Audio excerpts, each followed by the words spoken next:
Hello, hello. We're playing the smoke room. We just had a lovely evening with Nikolai, so gonna keep going with that, right? uh, Actually, the latest build just came out, so this is build 17. So I wonder what's changed because I played the last build all the way that they had for Nikolai's route. And I know that like those characters that you met at the stag now have portraits.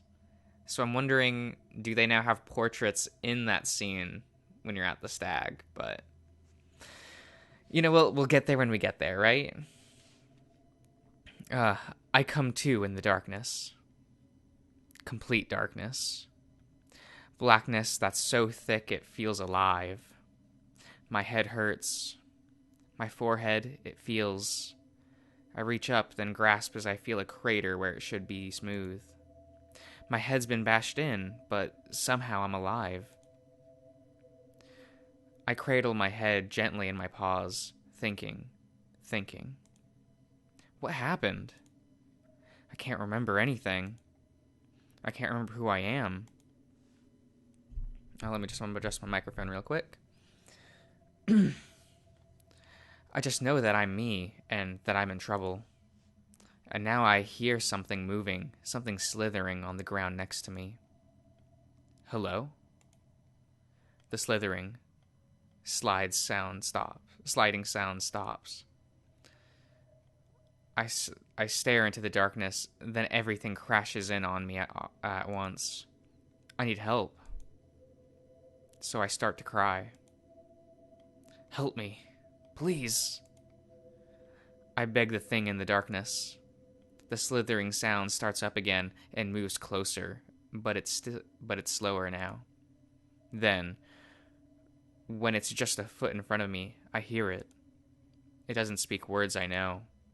It makes sounds. It makes many sounds at once. Sounds I can't describe. Sounds I've never heard before. I know then that this thing in front of me isn't natural. It's something that shouldn't exist. But even then, it leans forward, and sharp things close around my face. I scream. I jolt awake, gasping and sitting up. I'm confused, partly because I'm still here, even though I planned to run, and also because Nikolai has somehow slept through the thundering knocks. I wait, hoping whatever it is just goes away, but this time Nick does wake up, jerking head as he looks around. Ugh, what's that? When the knocking sounds again, Nick gasps, panicking. Ugh. I immediately roll off the bed into the small space between it and the wall, but of course, he doesn't fit. It's the sheriff. You in there, Sam? Shit. I whisper under my breath, not ready to face William after what happened last night. I quickly get up, grabbing my underwear and putting it on. At the same time, I motion at Nick to do the same, but he still looks panicked, even though I think William knows about him. I move toward the door, and finally Nick gets up, standing in the middle of the room. He looks about ready to jump through the window. Just sit on the dang bed or something. I whisper hastily at him, not wanting us to look suspicious right now. Instead, my usual calm and collected friend rushes to the wall, pressing himself against it before nodding. I don't know what else to do, so I crack open the door. Sam, sorry to bother you right now, but I have a few questions. Is Nick in there? Was told he was your last customer. It takes everything in me not to look at to the right where Nick just stays frozen up against the wall. Nick is putting me in a bad situation. I could just lie, but it would be pretty dang obvious what's going on if I don't let William in. I usually let him in, no problem. But I can tell that Nick is pretty horrified at being caught with his pants all the way off. But I don't want to lie to William. He doesn't like being lied to, and I can only imagine it will be worse if I'm caught in such an obvious one. So I do the only thing I can think to, which is absolutely nothing. Samuel. I just stand there, frowning at the floor, while my brain just grinds to a halt, kind of like it did last night. I'm starting to wonder if I don't think as well on my feet as I always thought. Sam? William looks confused. Man, this is like my favorite portrait for William. He has those he's got those big eyes. It's kind of cute, right? I don't know. It could just be me, but now I'm having trouble opening my bottle of water. Amazing. Let's. Oh my god. Okay. Okay, we got there. We got there.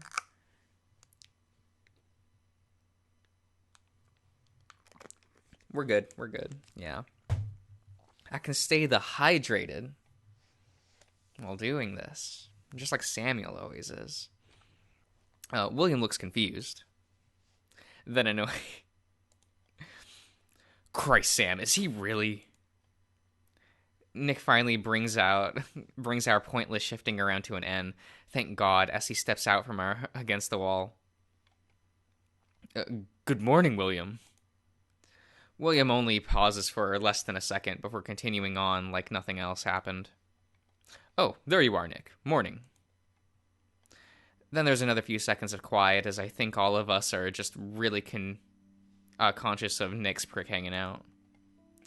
Saying another man naked isn't exactly out of the ordinary, depending on where you're at. Especially in the brothel, but because it's right here, in the brothel smoke room, well, we're all a little embarrassed about it, even if we're all part of it. Nick clears his throat. Yes, I didn't want you to have to see my bare fur, so I thought I should hide myself, but I realized it was causing more trouble than... No problem, Nick. Why don't you put your pants on in the meantime, so you can get more comfortable? I want to have a few words with you two. Yes, of course. Nick looks around, sees his crumpled up trousers on the floor, then hurries over to them, one giant paw trying to cover up his privates. He has to let go of them when he stumbles back into his pants and then sort of flops around between his legs. William glances over for only a moment before fixing his eyes on me. I really am sorry to interrupt your business, Sam, but this concerns the both of you, and I doubt I'll get you two together again anytime soon. My brain is catching up to the situation, finally, and that horrible pit in my pit of dread starts making his way home in my gut, reminding me that just how far away I am from being free of it. What about? I'm at least more calm than I had been when Nick confronted me last night.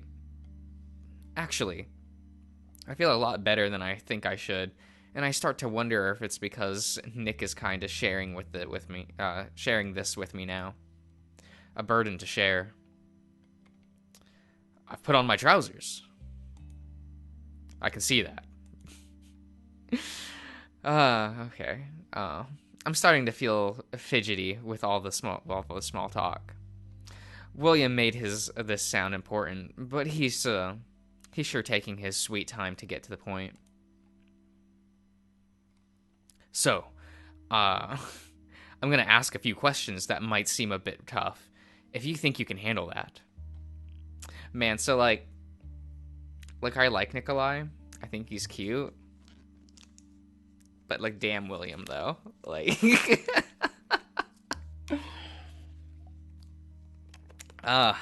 feel like this is like a Dean and Tyson situation. Like in the Password playthrough where I tell myself I like one character because, I'm not basic, I swear. I try to tell myself that no, you're not basic. You don't want to go for the obvious one, but you do. So oh, he's kind of the most good-looking one of the group, so it is what it is. I do think Nikolai is cute. So I like did air quotes. I don't know why I did that, but like, you know how it is.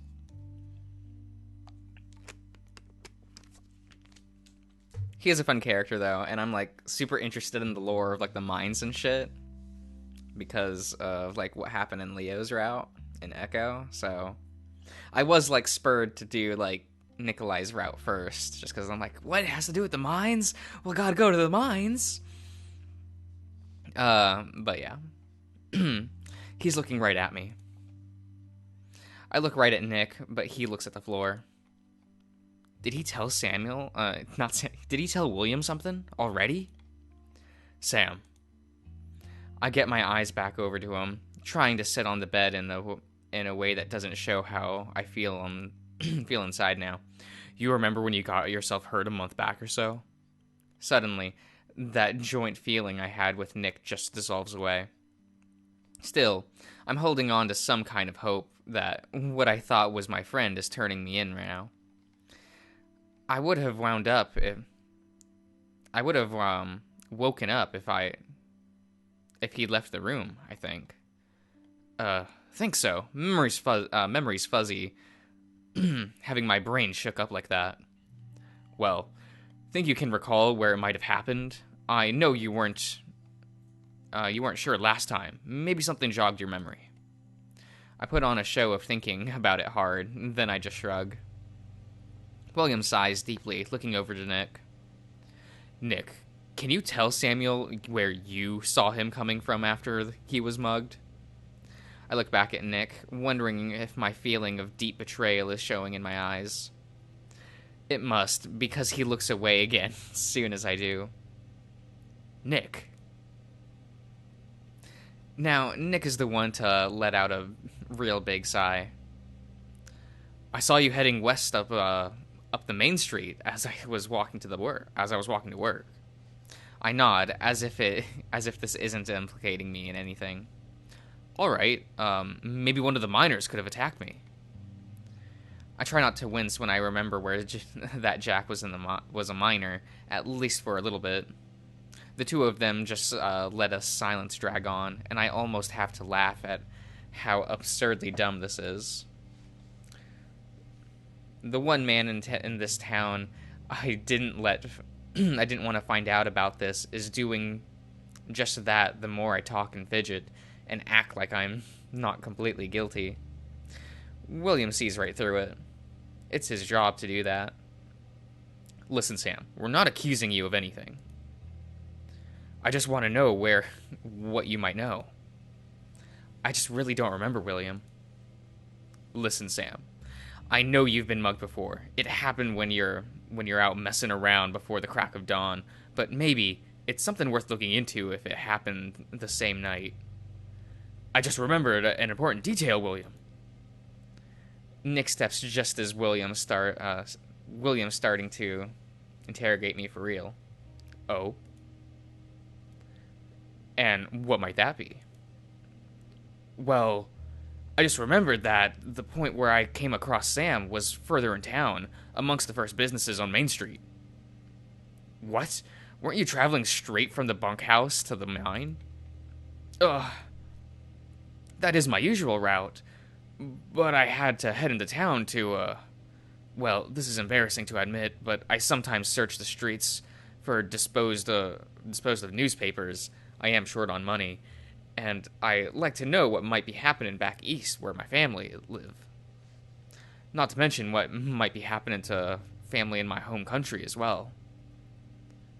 What? God. Good God. I don't know what you two are up to right now, but what I didn't need to know is for you to waste my time. If you're going to report something, keep it accurate. And if you don't want me to find out, then don't tell me at all. I'll figure it out on my own. William, it was a month ago. My memory's also fuzzy. Fantastic. Why don't you come to my office if it clears up? In the meantime, I'll keep minding my business. Getting yourself involved in this murder is the last thing you or I want. Be careful from here on out. William slams the door, leaving us both in a stunned silence. I stare at the door, then over to Nick. Nick, why did you do that? Well, you know I had suspicions earlier. You could have warned me. I kept saying I didn't want William to know. I make an effort to lower my voice. Well, it was a bit late by then. I told him before I met you last night. Weren't you worried about what happened? Weren't you worried about what he might do to me, though? William is a good man. I knew I could trust him, and I know you well enough to know that Jack was a troublemaker in this situation. Troublemaker sounds like a mighty light word for what he did. But then you ended up interrogating me harder than even William did just now. I had to get out the truth from you quickly. We're now in a better position. Except for William. You saw how mad he was. Well, yes, that was my fault. You walked back what you said. You looked distressed. I wanted to help. Yeah, well, you might as well never told William in the first place. Now he's really suspicious about the two of us. Yes, it was a bad situation. I did not expect him to show himself here in your room. It happens. Often?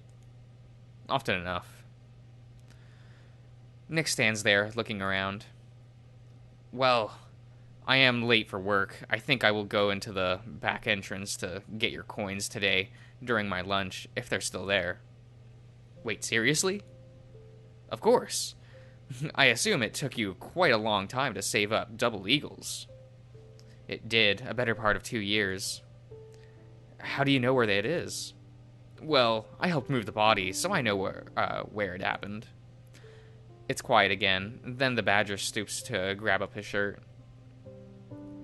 I'll come by tonight, between your appointments. All right. Thanks, Nick. No thanks needed. I'll see you tonight. I stay sat on the bed as I stare at the floor. It's not often someone does something nice to me, nice for me, without expecting something else in return. Cynthia does, but that's about it. I feel that warm feeling from Nick come back in my chest, and I feel myself smile a little. I guess he was only looking out for me by telling William what he did. Even if we kind of ruined it, convincing William right off the bat would have been good. Maybe I should come clean with the coyote. That would be half of my worry gone, if he believed me. But that's an if that I'm not really ready to take a chance on right now. I need a break from all this confessing. I sigh, wondering if maybe I should have told Nick exactly where I dropped the coins. I didn't like the idea of him fumbling around where. Well, Nick would be okay. Whatever happened in there, it was after me, and me alone for killing man. My gut twists as I remind myself. Not only that I am probably going to hell now, but because I remember that sound and that thing.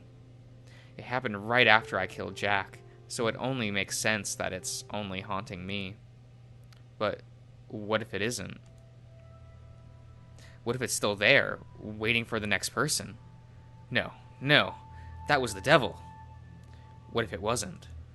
Well, if it has to be, because if it isn't, then I can't explain it at all.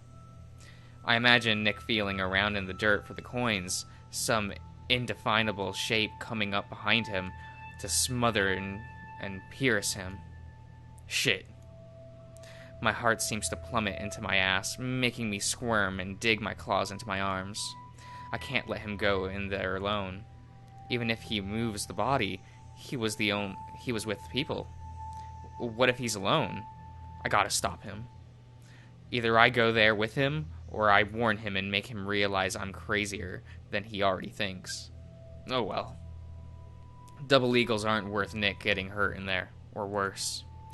I mean, they're worth a good amount. Hell, I might still go in there for them, but I'm just not gonna let Nick go in blind. With that settled in my head, I keep sitting there. It's too early to get up and run errands, that I usually have from Madame Dora. So maybe I'll get a little more shut-eye while I can. When I think about it, Jack's face just appears in my mind, his eyes open, staring back at me. Couldn't even do him the courtesy of closing his eyes and letting him rest forever. I frown at myself, wondering why the hell I'm thinking about that. Then I get the stupid, awful feeling creeping up in my neck again, like something is there with me. I rub my neck, looking back at the wall. You know what? I should read the Bible for now. I slide off my bed, trying not to think about how it's lights out and I'm still scared. That's a bad sign, because how the hell am I gonna handle that night? I open the little wooden compartment in my vanity, seeing the worn leather spine of the Bible that was there when I first started working here. I breathe a big sigh of relief, but the relief doesn't come. Instead, the tickling wave of my fur, standing on end, keeping on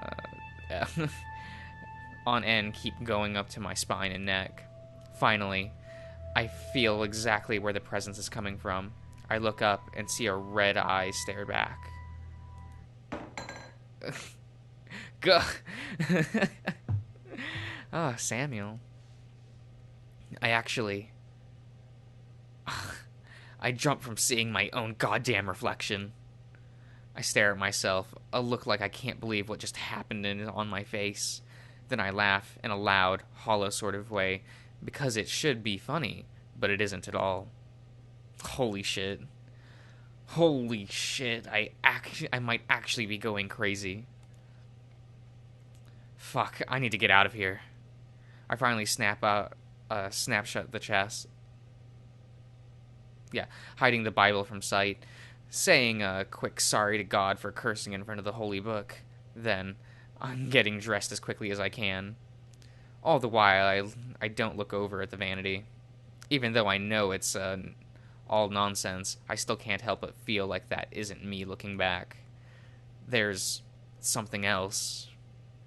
I'm happy to leave the room behind for now. Happy to not dwell on the idea that something might have followed me home. The saloon is quiet, bright with the sunrise coming through the windows.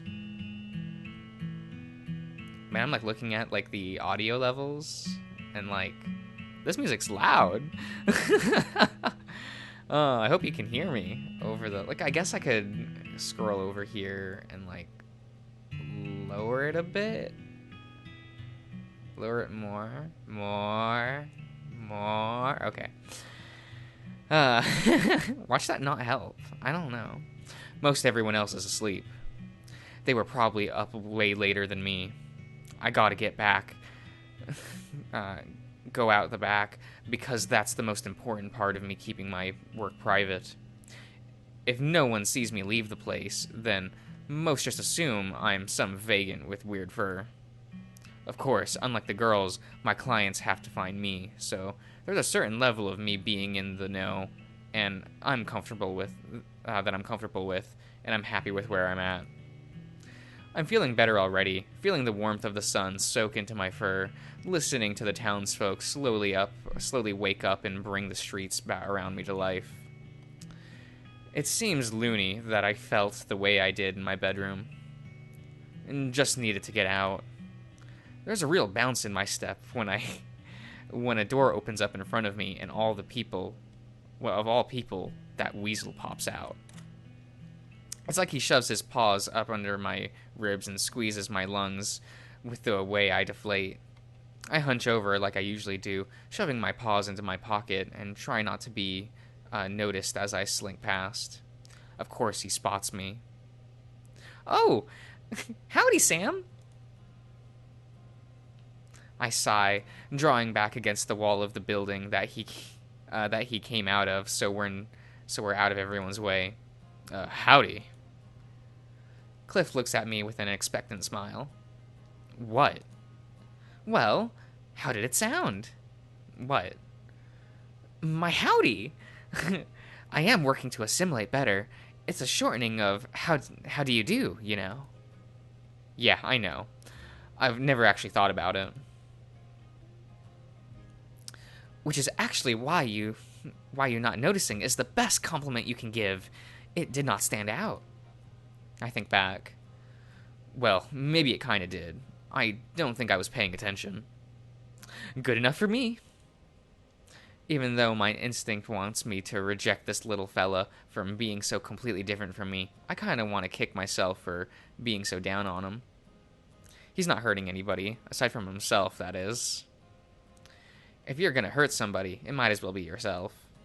I smirk at him. Well, congratulations, you're now an echoer. Echoer?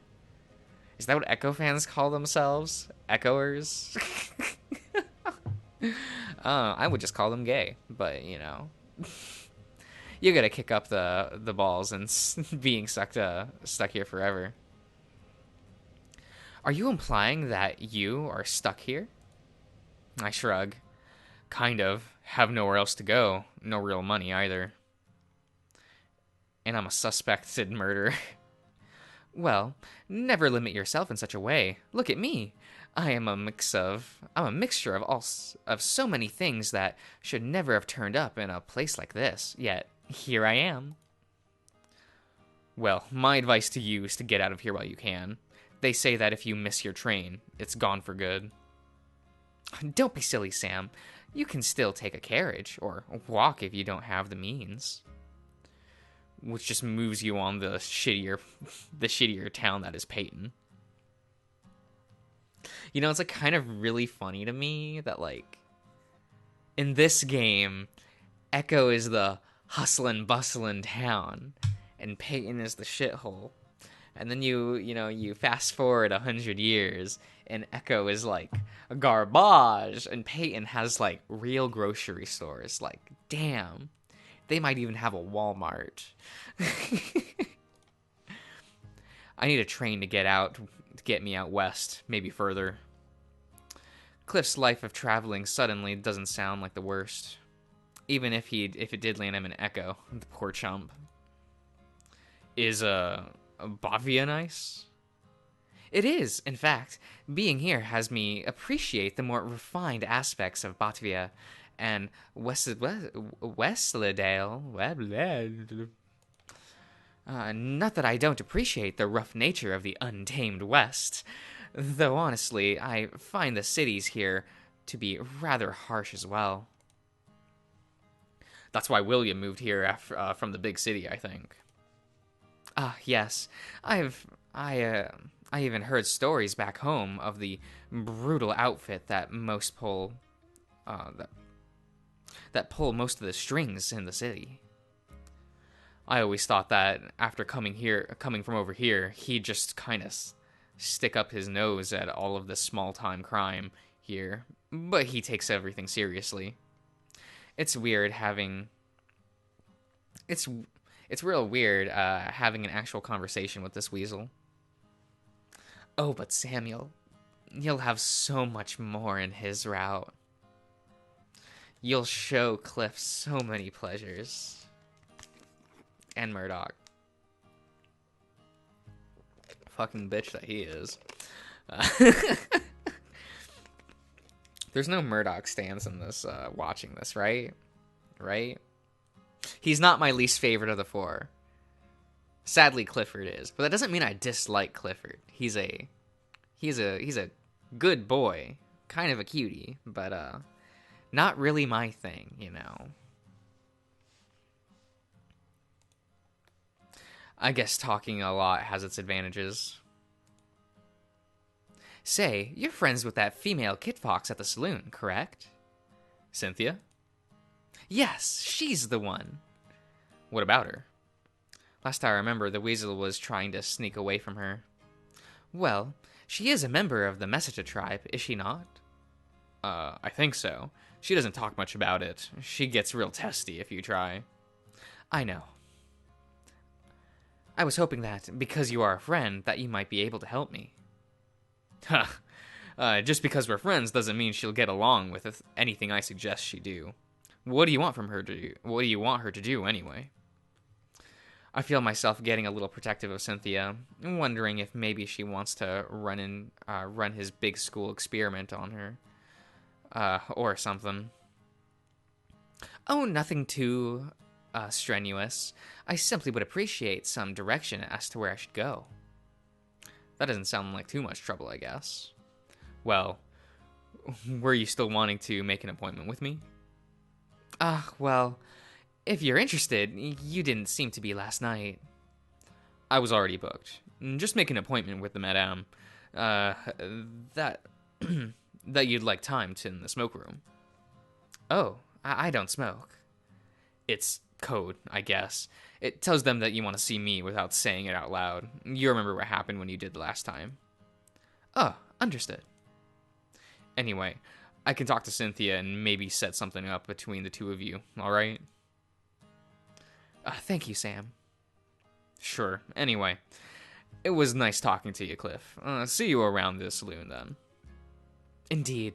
You said almost as many words to me in the past 5 minutes as you have the few days.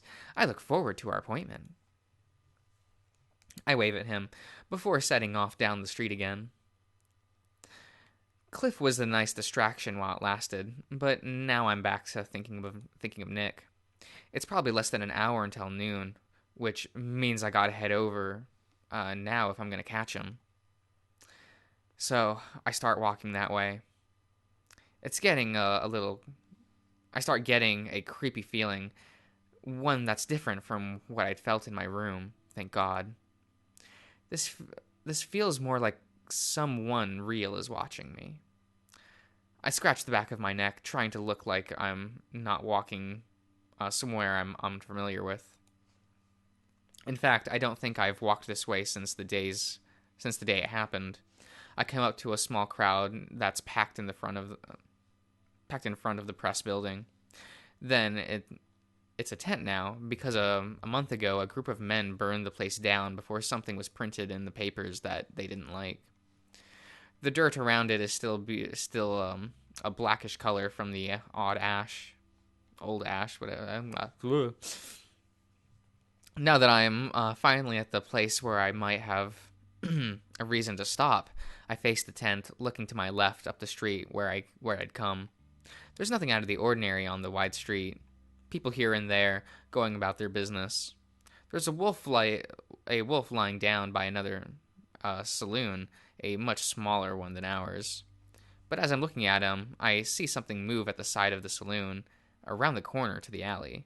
I look up to see, just for a quick second, a very familiar tail poking around the corner. I look hard, but it disappears. I shift around in place, not sure what to do next. Tails can be so many colors, but I'm damn certain I know that one. So I sort of pressed myself up against the side of the tent, wishing there was something more solid to lean on, so I could look more casual. Just as I'm glaring at the way I keep getting bumped into by the crowd, I see something move around the corner. Sure enough, a flash of a Tanny?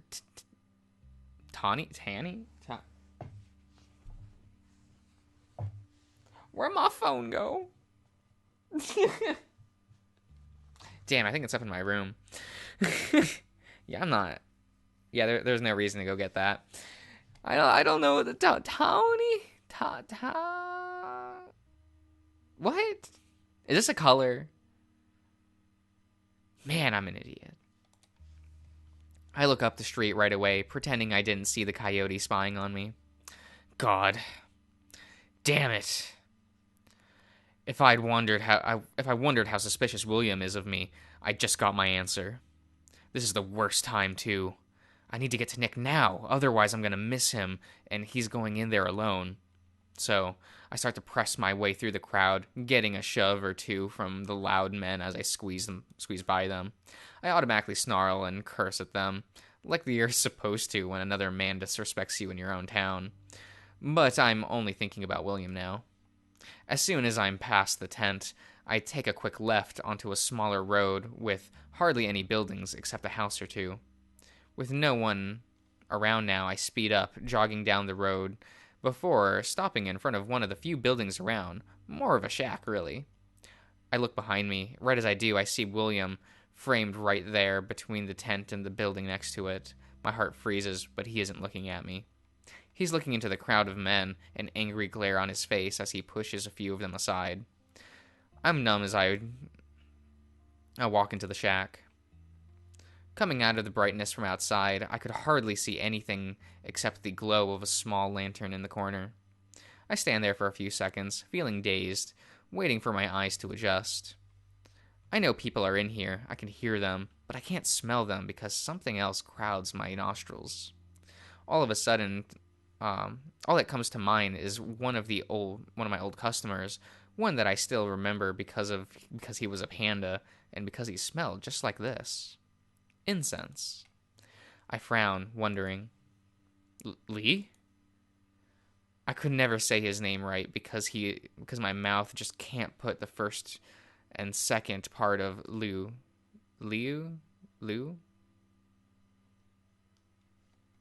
Man, I'm Asian. I'm the wrong flavor of Asian,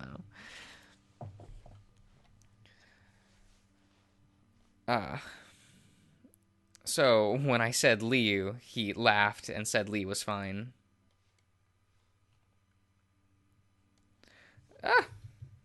Dropping shit? I don't know what I'm doing.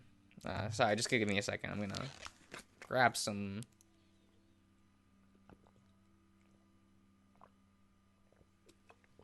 refreshment, you know.